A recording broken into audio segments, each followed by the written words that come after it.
Hello guys, तो मैं ले आया हूँ बॉडी बिल्डिंग की बहुत सारी नई अपडेट्स और आज की फर्स्ट अपडेट में बात करेंगे हार्डी चूपन की। हार्डी के ऑफ सीजन की एक अपडेट हमें मिल गई है। हार्डी को आप यहाँ पर देख सकते हो, आई थिंक 7 या फिर 8 प्लेट्स स्क्वाट्स करते हुए। अब आप लोग बता देना काउंटिंग करके कितनी एग्जैक्ट प्लेट्स हैं, but he is lifting like crazy over here. And Hardy बहुत ही स्ट्रांगली गाइस अपने सीजन का आगाज़ करते हुए हमें दिख चुके हैं।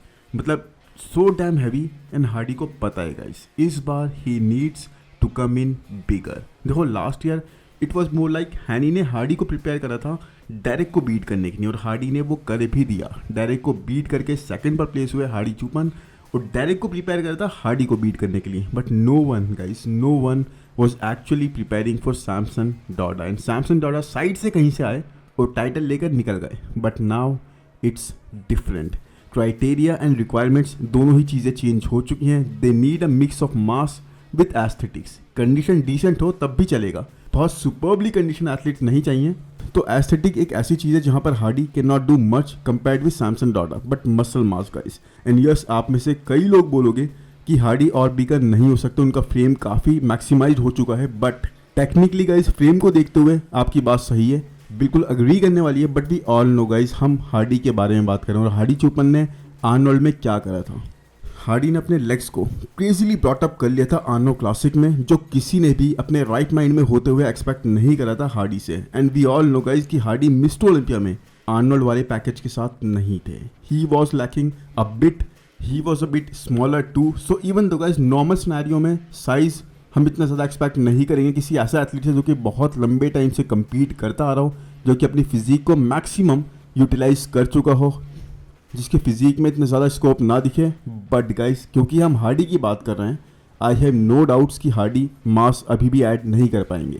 मतलब इनफैक्ट जिस तरह से ट्रेन कर रहे हैं ना, इट्स मोर लाइकली कि हमें हार्डी बिगर ही दिखाई दे नेक्स्ट टाइम जब भी हम इनको स्टेज पर देखेंगे तब। और इसी पर्पज़ से हार्डी ने आर्नोल्ड का टाइटल स्किप कर दिया। यस गाइस, वरना चलो नहीं जीतते, मान लेते हैं यहाँ पर आकर वो नहीं जीतते, बट कम से कम सेकंड तो ज़रूर प्लेस करते। क्या आपको लगता है कि हार्डी को आर्नोल्ड में सेकंड प्लेस करने से कोई भी रोक सकता था? तो मैं जानता हूँ आपका आंसर इस बारे में क्या होगा। और इस शो में जहाँ विनर को मिलेंगे गाइस $500,000, हार्डी को कम से कम गाइस, अगर मैं कम से कम अमाउंट भी लगाऊं तो $200,000 तो यहाँ पर मिलते ही, एक बहुत ही सिग्निफिकेंट अमाउंट गाइस। सो वही है, Hardy sacrifice that for the ultimate reward, एक मिस्टर ओलंपिया के टाइटल के लिए, उसके लिए फिर से एक दोबारा कंटेंडर की तरह खड़े होने के लिए। And I do believe guys Hardy will come in stronger once more. ये बंदा रुकने वाला नहीं है, हमेशा अपने बेस्ट पैकेज के साथ आएंगे। जीतना ना जीतना एक अलग बात है, but Hardy will not leave any stone unturned.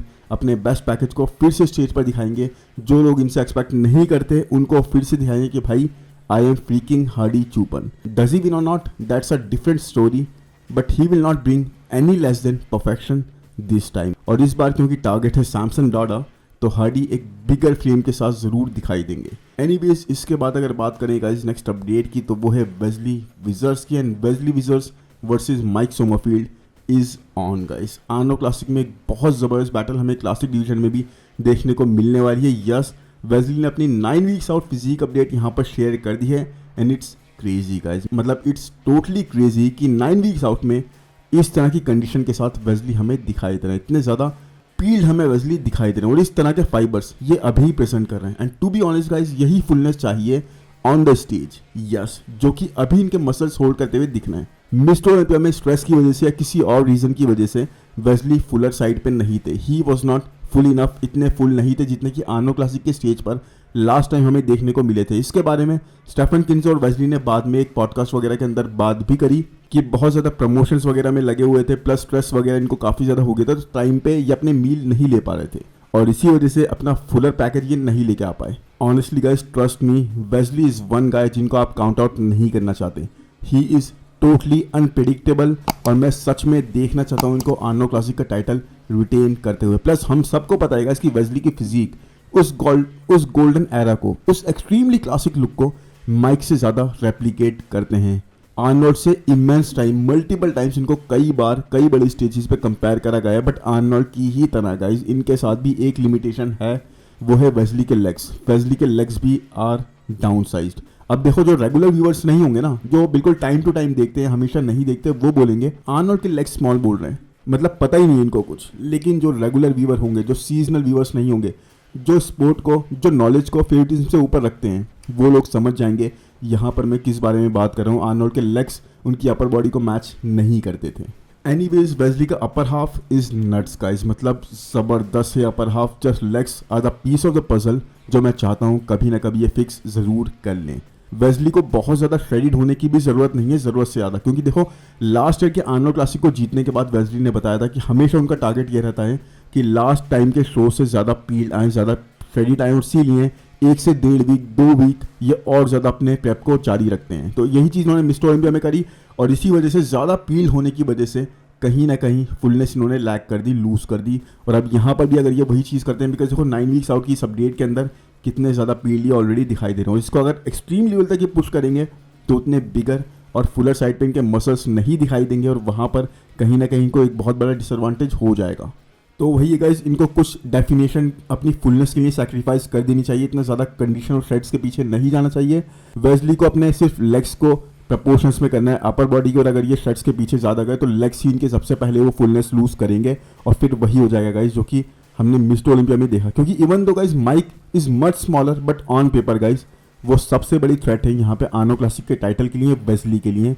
And Mike is way more complete, मतलब बहुत ज़्यादा कंप्लीट उनकी फिजिक है, बहुत ज़्यादा बैलेंस फिजिक कैरी करते हैं, but in terms of classic structure guys and इस तरह के muscles Wesley is way ahead. I mean look at the fibres guys. एक जगह मैंने कमेंट में पढ़ा था कि वेस्ली ने अपने डेल्ट्स में ऑयल की जगह वायर्स इंजेक्ट करे हुए हैं, तभी इनके ऐसे फाइबर्स आते हैं बिल्कुल क्रिस क्रॉस शोल्डर्स पर। I mean this is unreal guys. आप लोग खुद जानते हो करेंट टाइम्स में, और इवन अगर पुराने टाइम्स को भी मिला लें, तो ये चीज़ बहुत रेयरली हमें इस तरह से डिटेल देखने को मिली है किसी के भी डेल्ट्स पर, किसी के भी शोल्डर्स पर। Back is also really solid. इतने कम टाइम में बैक को भी इन्होंने काफ़ी अच्छे से ब्रिंगअप कर लिया, और अभी भी इसको और ज़्यादा ब्रिंगअप करने की कोशिश कर रहे हैं। डिटेल्स और density, it's like Christmas over here, but it's Arnold guys. Totally unpredictable show जाता है, कुछ ना कुछ उथल पुथल यहाँ पे ज़रूर कर ही देते हैं। सो माइक, वेस्ली, कोई भी विनर हो सकता है बिल्कुल सर्टेनिटी के साथ। इस डिवीजन में कुछ नहीं बोल सकते। इनफैक्ट डू यू रिमेंबर लोगन Franklin? Yes, he is also a part of this, क्योंकि काफ़ी लोग भूल गए होंगे, बट उनका नाम भी इस लिस्ट में शामिल हो, वो यहाँ पर कम्पीट ज़रूर करते हुए हमें दिखाई देंगे, इसीलिए मैंने सोचा आपको याद दिला दूँ। But Wesley just needs not to over diet. Yes, थोड़ी सी फुलनेस लेके आएँ, कंडीशन माइनर सी सैक्रिफाइस जो है चल जाएगा, बट यस गाइस फुलनेस ज़रूर होनी चाहिए, स्पेशली लेग्स के अंदर। अब अगर बात करें नेक्स्ट अपडेट की गाइस, तो वो है रवि पवार की, और मुझे इनके बारे में बात करना बहुत ज़्यादा ज़रूरी था, बिकॉज मैं चाहता था बहुत लंबे टाइम से बात करना।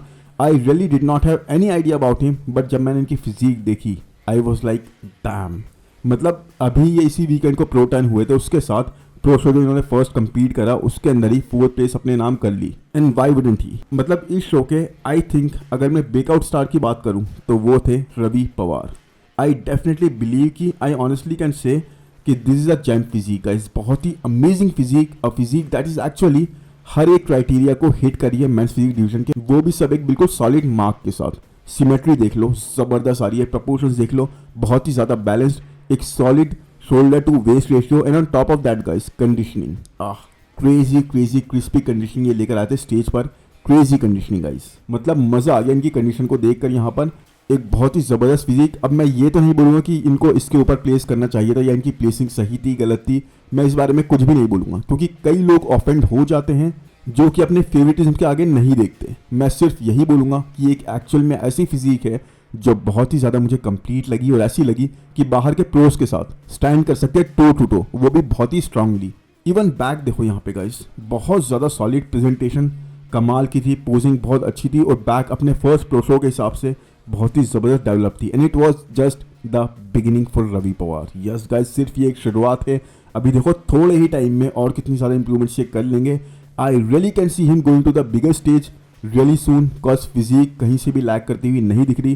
प्रेजेंटेशन से लेके कंडीशन तक हर जगह टॉप नोच इन्होंने अपनी फिजिक प्रेजेंट करी है। He was very right there, so the only reason to cover him was मुझे इनकी फिजिक बहुत ज़्यादा पसंद आई। I really loved his physique, ये फिजिक बहुत ज़्यादा स्टैंड आउट करी, एंड ये एक बिल्कुल परफेक्ट एग्जाम्पल था क्रेजी जेनेटिक्स का, mixed with immense efforts and hard work guys. Definitely अब देखो मैं जीजा जॉन, राहुल फिटनेस, अनिक घोष, इन लोगों के साथ इनको भी अपने चैनल पर कवर करना कंसिस्टेंटली जारी रखूंगा। बस अपडेट्स ऐसी ही आती रहें, बाकी फिजिक देख के सच में दिल खुश हो गया और मज़ा भी आ गया। एनीवेज, इसके बाद अगर बात करें नेक्स्ट अपडेट की तो वो है टेरेंस रफिन की। एंड टेरेंस ने भी अनाउंस कर दिया है अपने नेक्स्ट शो के बारे में।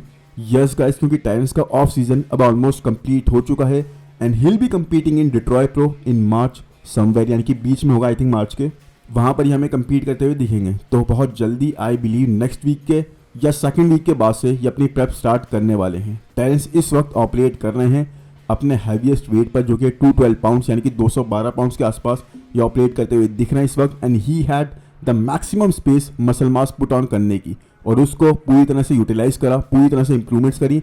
एंड माइक की अगर क्लोज गाइस, मतलब देखो जब क्रिस चांद थे तो हम क्रिस के क्लोजेस्ट फिजिक की अगर बात करते थे, और अब इसी तरह से Mike is the top guy. On paper ही चाहे समझ लो, बट सबसे ज़्यादा प्रबल दावेदार मिस्टर ओलंपिया की अगर बात करूँ तो माइक ही हैं। इसीलिए माइक की ही तरह से अगर बात करी जाए तो माइक के क्लोजेस्ट इतनी ही क्लासिक और एक ज़बरदस्त पोजिंग करने वाले एथलीट, बहुत ज़्यादा बैलेंस जो दिखाई देंगे अगर कोई हैं तो वो है Terrence रफिन। 2 times top 2 प्लेसर, multiple times top 5 प्लेसर, और एक अच्छा गैप लेने के बाद अब टेरेंस एक सिग्निफिकेंट प्रोग्रेस करने के बाद आ रहे हैं वापस on the stage to compete and qualify for the mister Olympia in Detroit pro guys. I know अभी उनके लिए ऐसा कंपटीशन वहाँ पर कोई नहीं होगा बिकॉज वो फवाद अबीद का शो है, इसीलिए कई top athletes for some reason वहाँ पर अवॉइड करते हैं कम्पीट करना। बट लेट्स सी गाइज इस बार, क्योंकि प्राइज मनी वहाँ पर और भी बढ़िया होने वाला है, उन्होंने बोल दिया था पहले ही लास्ट सीजन के बाद में, तो maybe guys more will pitch in and make it a bit difficult for Terrence Ruffin to win and qualify. तब एक्चुअल पिक्चर सामने आएगी कि एक्चुअल में गाइज जब कंपटीशन टफ है तब टेरेंस कितने ज़्यादा उभर के आ रहे हैं, कितने ज़्यादा स्टेटमेंट बना पा रहे हैं और कितना ज़्यादा गुड इनफ है to beat all the likes of Ramon, Urs and Jose Manuel, और उसके बाद माइक से बैटल करने के लिए टॉप पर पहुंचने के लिए। एनीवेज, इसके बाद अगर बात करूँ गाइस तो वो होगी नाथन डियाशा के बारे में।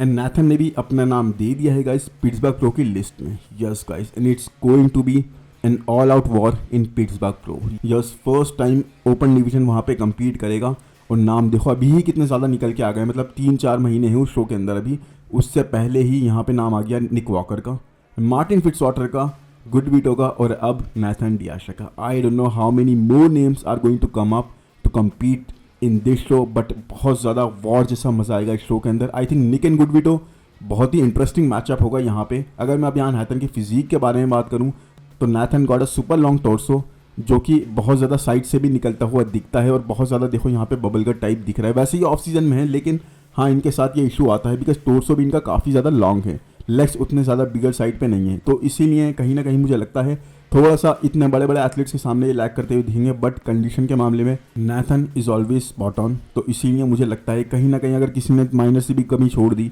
तो नाथन फॉरन अपनी प्लेसिंग अप कर लेंगे। तो आर्नोल्ड क्लासिक और Pittsburgh pro are going to be 2 solid shows, और यहाँ पे न्यूयॉर्क प्रो भी इसके बाद में, ये पिट्सबर्ग प्रो के बाद में या पहले सिर्फ 1-1.5 वीक का गैप है।